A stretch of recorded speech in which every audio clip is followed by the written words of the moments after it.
Mars sa Sagittarius. Ang Mars sa Sagittarius ay matatagpuan sa mga chart ng mga ebanghelista, mga ngaral, teologo, hukom, propesor sa kasaysayan, adventurer at explorer, editor, ahente sa paglalakbay at mga tagahanga ng sports upang pangalanan ng ilan.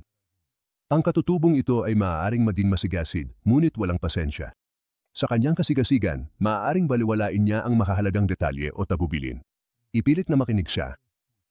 Maaaring mawala ng Mars na ito ang iyong enerhiya at maaaring wala kang pasensya na tapusin ang iyong sinimulan. Gayunpaman, ang Sagittarian araw ay umabot sa target. Kung gusto mong maging matagumpay bilang isang may sapat na gulang, pinakamahusay na matuto mula sa murang edad kung paano kumpletuhin ang mga proyekto at gawain. Purihin ang katutubong ito para sa mga trabahong mahusay na nagawa. Ang enerhiya ng Mars ay maaaring maging napakadirekta at hanggang sa punto sa Sagittarius, gayunpaman, ito ay nagtuturo sa katutubong ito na huwag idirekta ang kanyang mga araw nang walang pinipili.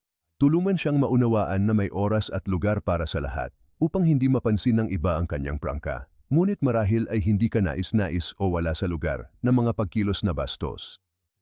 Madalas mo bang makita ang iyong sarili na nag-iisa o kasama ang maling tao sa iyong kaarawan, araw ng mga puso, Thanksgiving o Pasko? Iniisip kung magbabago pa ba iyon? Makakahanap ka ba ng tunay pang matagalang pag-ibig at katuparan? Ang aming maaasahan at tumpak ng mga psychic reader ay magbibigay sa iyo ng insight tungkol dito at higit pa. Itigil ang pag-aaksaya ng oras. Magsisimula na ang iyong kinabukasan. Tumawag sa 1-800-477-877 o bisitahin ang absolutelypsychic.com online.